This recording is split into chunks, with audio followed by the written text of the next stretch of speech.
Yo, what is good, Ninja? OG over here from Player Essence, and welcome to another PE Nintendo Switch and gaming news video. Today, we've got a lot of great topics from across the board, so let's go ahead and get right into it. Granblue Fantasy Project RE Link has 4-person multiplayer and won't compromise on the graphics. Remember, this is a brand new Platinum Games RPG, action RPG that is. So the graphics will also improve further as well. So the latest issue of Dengeki PlayStation has an interview with Granblue Fantasy Project RE Link director Tetsuya Fukuhara, and he shares some new details about the game. Let's go ahead and get into it here. So when playing single player, the other 3 characters are controlled by AI. There's also 4-person multiplayer. Since we developed the non-graphics parts side by side with the graphics, I wonder if we will be able to see the goal in a little while.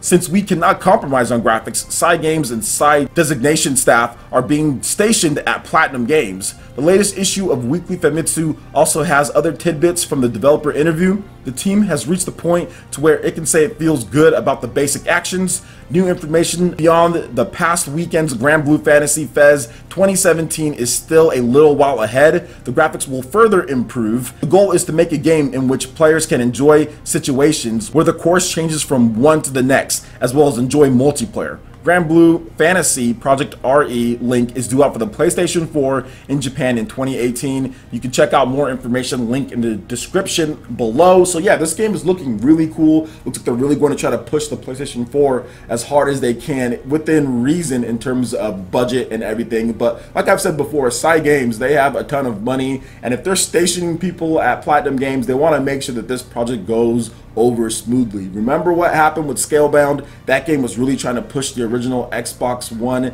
They were also pushing the PC as well, and it was looking great until it was canceled. But at the same time, I just think that maybe the game just wasn't working out the way that Microsoft wanted it to, so therefore they just canceled it. So Side Games definitely doesn't want that to happen, and Platinum Games has a really good track record when it comes to making titles, especially high quality titles for other developers or publishers. So in this case, I do feel that this one's going to turn out pretty good just based on what they've shown us so far. Looks like a lot of fun. I love the action RPG elements of it, to where you can slash people up into the air then slam them down, you know, like Devil May Cry style. It also has multiplayer in there, so if you want to play with your friends, which I probably won't be doing, I'll probably just be playing by myself because I don't really like RPGs to where you can play with a bunch of other people. I'm not huge on MMOs as well, so I probably won't be, but it's cool that it's in there. It's cool that they have the option in there to play multiplayer with other people if you have some friends that you want to play with. But to me, it's always just a balancing issue with like what level are they at compared to what level you're at, and it never just lines up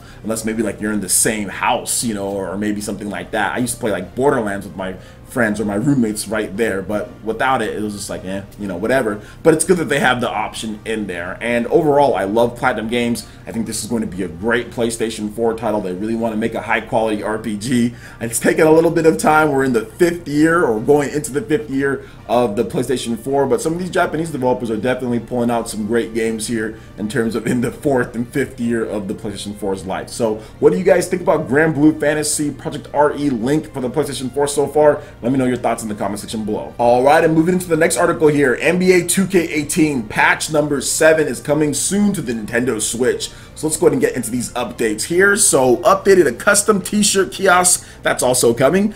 Portland and San Antonio's courts have been updated to properly match their real-world counterparts. Lonzo Ball from the Los Angeles Lakers hairstyle has been updated to match his new looks. He no longer has a fro, he just has short hair now. The number of timeouts left indication on the scoreboard was resetting between quarters. The correct amount of VC should now be displayed at the end of the ante-up games. Fixed a hang that could occur when finishing a My Team game with Spanish commentary enabled. My Player theme song will now be played during the starting lineups when one is set. Fixed an issue where players 96 overall or higher would have issues when the opposing team quits out of an active Pro AM Team Arena game. When you lose a walk-on game, you will now be returned to the front of the walk-on building rather than starting at the spawn point in the neighborhood. Defensive setting panel for OTFC will now function for AI players in Pro AM games. Fix an issue with My Gym / My League, where a trade that sent two-way players to a team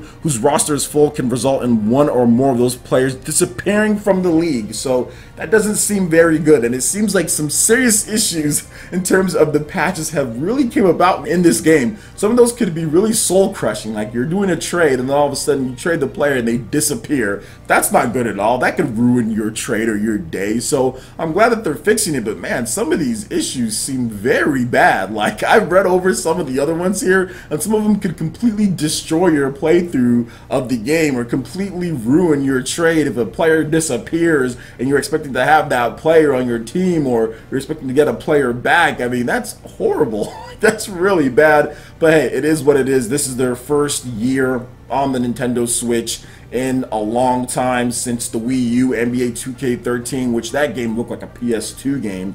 Was not impressed with the demo of that game at all. So there's definitely going to be a lot of bugs and, you know, issues and things that they had to fix going from there, but they were able to port over pretty much the full game from the PS4 and Xbox One over to Nintendo Switch. So I'll give them some points for that. So hopefully next year is better. I know that Take-Two said that they're happy with the sales, so I'm pretty sure we should see NBA 2K19 on the Nintendo Switch. And hopefully, since the system's already been there for a year, that gives them some time to make sure that everything's shored up a little bit more. Now, I'm pretty sure there's going to be more bugs and things like that in next year's version, but I don't think it's going to be as bad as some of the issues that we've seen NBA 2K18. But for the most part, fans are happy with the game. So what do you guys think about this patch notes here? Any of you guys still playing NBA 2K18, or did any of you guys get it for Christmas? Let me know your thoughts in the comment section below. All right, and moving into the last article here, Mighty Gunvolt Burst version 1.3 update launches on December 28th. The game has also crossed 80,000 downloads as well. Plus, there's 3 new downloadable characters to be added in, so a lot of great stuff to celebrate when it comes to Mighty Gunvolt Burst. So Inti Creates will release the version 1.3 update for Mighty Gunvolt Burst on December 28th, which adds downloadable content characters Ray from Mighty Number 9, Copen from Azure Striker Gunvolt, and Corona from Galgun for $1.99 each. Now here's an overview of each character via Inti Creates. So we have Ray from Mighty Number 9. As Ray, unleash powerful melee attacks with her claws, charge and force her massive collapse ray beam, and watch out for her DK move, which slowly drains her health. Recover by attacking enemies. Then you have Copen from Azure Striker Gunvolt. As Copen, turn element abilities you reserve from defeated bosses into EX weapons with the help of your combat pod AI, Lola. Take to the skies with Copen's mid-air dash Z, which allows him to perform multiple air dashes before hitting the ground. Then you have Corona from Galgun. As Corona, fire energy shots from your demon spear and power them up with their demonic power to have them temporarily pierce through shields. Float through the air with her hovering ability, then rain some pain down on the heads of her foes with Corona's devastating spear drop ability. Mighty Gunvolt Burst is now available for the Nintendo Switch and the Nintendo 3DS. So Mighty Gunvolt Burst is a game I don't think I've ever played at this point. I don't think I have played it. I saw that basically I think I got the game for free. I think I have it on my 3DS or something like that. But either way, it's really cool that they're still adding content to this game, and I love the fact that the game is doing well. Over 80,000 downloads across the Nintendo Switch and 3DS, and that's going to keep on getting people support. As long as people are downloading the game and they're buying it, then Inti Creates is going to continue to support the game. We've seen some great support with some of their other Inti Creates games, and this developer, man, they've been doing a really great job on the Nintendo Switch and taking a lot of those sales, man, to where third-party developers that didn't put out some stuff on the Switch, they're taking a lot of those because all of their games have done really well on the Nintendo Switch. Whether it's Azure Striker Gunvolt, the Striker Pack, Blaster Master Zero, Mighty Gunvolt. I mean, there are just so many games that they've put out in the first year, and all of them have done well. And I think that the best game that they're going to put out on the Nintendo Switch, where this game could possibly hit 500,000 downloads or more, is Dragon Marked for Death. I think that's going to be their big, huge game that really does well on the Nintendo Switch, considering it's going to be an action RPG. It's going to have those really cool elements. It's going to have multiplayer in there. So there's just going to be everything based on what I've seen. It just looks amazing. The theme is really cool. The character designs reminds me of Azure Striker Gunvolt, but more action RPG-ish, whereas Azure Striker Gunvolt is more platforming Mega Man style with RPG elements. This is more, Dragon Marked for Death that is more of an RPG that has some action elements in there as well. So it's just going to be so cool. And also some information on Dragon Marked for Death that has been delayed into 2018. That was something that they announced via the Twitter, that they want to just make sure that it's the best game that it can be. So it's going to release sometime in 2018, which is fine by me.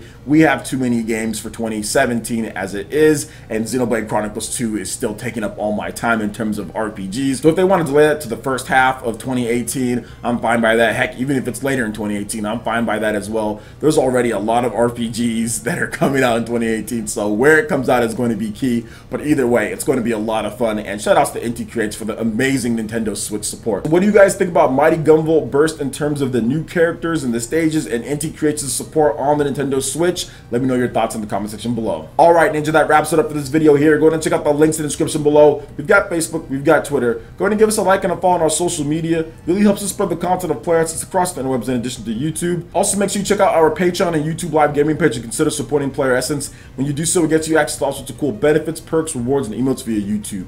Hit that like button if you did like this video. Lets me know you guys want more content like this going forward in the future. And subscribe to Player Essence for the latest RPG, Japanese, and Nintendo gaming news. Thank you so much for watching, and we'll catch you in for the next video. Peace.